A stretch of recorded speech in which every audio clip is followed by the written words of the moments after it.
And the final part of chapter 30, rule number 9. If you are a housewife, maybe you can make a little extra money off your kitchen stove. If after you budget your expenses wisely, let's try that again. If after you budget your expenses wisely, you can still find that you don't have enough to make ends meet, you can then do one of two things. You can either scold, fret, worry, and complain, or you can plan to make a little additional money on the side. How? Well, all you have to do to make money is to fill an urgent need that isn't being adequately filled now. That is what Miss Nellie Spear, 37-09 83rd Street, Jackson Heights, New York, did. In 1932, she found herself living alone in a 3-room apartment. Her husband had died, and both of her children were married. One day, while having some ice cream at a drugstore soda fountain, she noticed that the fountain was also selling bakery pies that looked sad and dreary. She asked the proprietor if he would buy some real homemade pies from her. He ordered 2. Although I was a good cook, Miss Spears said, as she told me the story, I had always had servants when we lived in Georgia, and I had never baked more than a dozen pies in my life. After getting that order for 2 pies, I asked a neighbor woman how to cook an apple pie. The soda fountain customers were delighted with my first 2 home-baked pies, 1 apple and 1 lemon. The drugstore ordered 5 the next day. Then orders gradually came in from other fountains and luncheonettes. Within 2 years, I was baking 5,000 pies a year. I was doing all the work myself in my own tiny kitchen, and I was making $1,000 a year clear, without a penny's expense, except the ingredients that went into the pies. The demand for Mrs. Spears' home-baked pastries became so great that she had to move out of her kitchen and into a shop and hire 2 girls to bake for her. Pies, cakes, bread, and rolls. During the war, people stood in line for an hour at a time to buy her home-baked foods. I have never been happier in my life, Miss Spears said.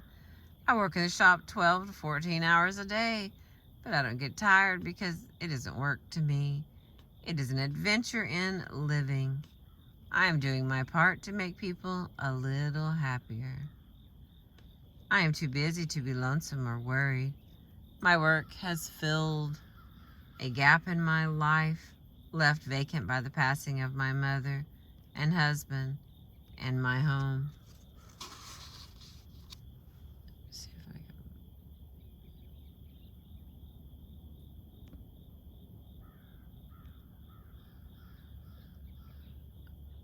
There we go. That's a little brighter. Okay.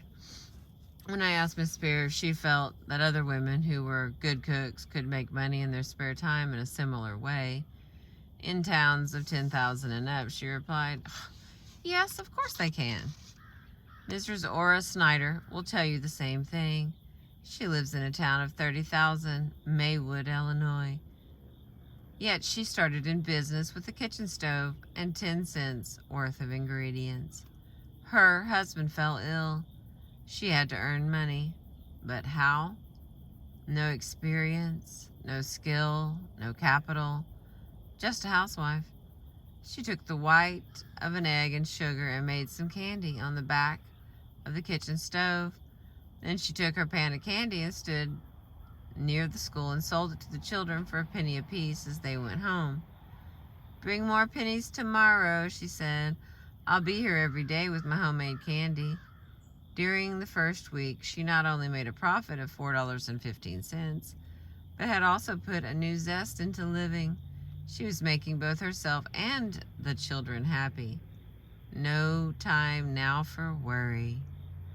This quiet little housewife from Maywood, Illinois, was so ambitious that she decided to branch out, to have an agent sell her kitchen-made candy in roaring, thundering Chicago. She timidly approached an Italian selling peanuts on the street. He shrugged his shoulders. His customers wanted peanuts, not candy. She gave him a sample. He liked it, began selling her candy, and made $2.15 profit for Miss Snyder on the very first day. 4 years later, she opened her first store in Chicago. It was only 8 feet wide. She made her candy at night and sold it in the daytime. This erstwhile timid housewife, who started her candy factory on her kitchen stove, now has 17 stores, 15 of them in the busy Loop district of Chicago. Here is the point I'm trying to make. Nellie Spear in Jackson Heights, New York, and Miss Ora Snyder in Maywood, Illinois, instead of worrying about finances, did something positive. They started in an extremely small way to make money off the kitchen stove. No overhead, no rent, no advertising, no salaries. Under these conditions, it is almost impossible for a woman to be defeated by financial worries. Look around you. You will find many needs that are not filled. For example, if you train yourself to be a good cook, you can probably make money by starting cooking classes for young girls right in your kitchen. You can get your students by ringing doorbells. Books have been written about how to make money in your spare time. Inquire at your public library. There are many opportunities for both men and women. But one word of warning: unless you have a natural gift for selling, don't attempt door-to-door selling. Most people hate it, and they fail at it. Rule number 10. Don't gamble, ever. I am always astounded by the people who hope to make money by betting on the ponies or playing slot machines. I know a man who makes his living by owning a string of these one-armed bandits, and he has nothing but contempt for the foolish people who are so naive as to imagine that they can beat a machine that is already rigged against them. I also know one of the best-known bookmakers in America. He was a student in my adult education classes. He told me that with all his knowledge of horse racing, he couldn't make money betting on the ponies. Yet the facts are that foolish people bet $6 billion a year on the races, 6 times as much as our total national debt back in 1910. This bookmaker also told me that if he had an enemy that he despised, he could think of no better way of ruining him than by getting him to bet on the races. When I asked him what would happen to the man who played the races according to the tipster sheets, he replied, "You could lose the United States Mint by betting that way." If we are determined to gamble, let's at least be smart. Let's find out what the odds are against us. How? By reading a book entitled How to Figure the Odds by Oswald Jacoby, an authority on bridge and poker, a top-ranking mathematician, a professional statistician, and an insurance actuary. This book devotes 215 pages to telling you what the odds are against your winning when you play the ponies, roulette, craps, slot machines, draw poker, stud poker, contract bridge, auction pinochle, the stock market. This book also gives you the scientific mathematical chances on a score of other activities. It doesn't pretend to show how to make money gambling. The author has no axes to grind. He merely shows you what the odds are against your winning in all the usual ways of gambling. And when you see the odds, you will pity the poor suckers who stake their hard-earned dollars on horse races or cards or dice or slot machines. If you cannot find a copy of this book in your public library, you can order it through your bookstore direct from the publisher, Doubleday and Company, Garden City, New York. This book costs $2.50. If you are tempted to shoot craps or play poker or bet on horses, this book may save you 100 times, yes, maybe 1,000 times what it costs. And rule number 11, the final rule. If we can't possibly improve our financial situation, let's be good to ourselves and stop resenting what can't be changed. If we can't possibly improve our financial situation, maybe we can improve our mental attitude towards it. Let's remember that other people have their financial worries too. We may be worried because we can't keep up with the Joneses, but the Joneses are probably worried because they can't keep up with the Ritzes. And the Ritzes are worried because they can't keep up with the Vanderbilts. Some of the most famous men in American history have had their financial troubles. Both Lincoln and Washington had to borrow money to make the trip to be inaugurated as president. If we can't have all we want, let's not poison our days with worry and resentment. Let's be good to ourselves. Let's be philosophical. And philosophy, according to Epictetus, boils down to this. The essence of philosophy is that a man should so live that his happiness shall depend as little as possible on external things. Here's what Seneca said about it.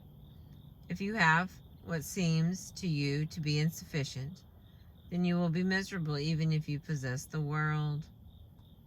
And let's remember that even if we owned the world with a hog-tight fence around it, we could eat only 3 meals a day and sleep in one bed at a time. Even a ditch digger can do that, and he will probably eat with more gusto and sleep more peacefully than Rockefeller. To lessen financial worries, let's try to follow these 11 rules. Number 1, get the facts down on paper. Number 2, get a tailor-made budget that really fits your needs. Number 3, learn how to spend wisely. Number 4, don't increase your headaches with your income. Number 5, try to build credit in the event you must borrow. Number 6, protect yourself against illness, fire, and emergency expenses. Number 7, do not have your life insurance proceeds paid to your widow in cash. Number 8, teach your children a responsible attitude towards money. Number 9, if you are a housewife, maybe you can make a little extra money off your kitchen stove. Number 10, don't gamble, ever. Number 11, if we can't possibly improve our financial situation, let's be good to ourselves and stop resenting what can't be changed. Last little tiny paragraph here. The best book ever written on solving your financial worries is How to Live Within Your Income by J.K. Lasser, income tax expert, and Sylvia F. Porter, financial expert, for the New York Post. Price, $1. Order it from Simon & Schuster, Rockefeller Center, New York 20, New York. If you are not delighted, you can return the book in 7 days and get your money back. It is superb. If you have financial worries, I urge you, with all the emphasis at my command, to buy this book. Now, the very next part is part 10, and it is How I Conquered Worry, and it's 32 true stories. And so it's going to be, I haven't quite figured out how I'm going to break it into sections, but it will be the very final end of the book. How to Stop Worrying and Start Living by Dale Carnegie. So,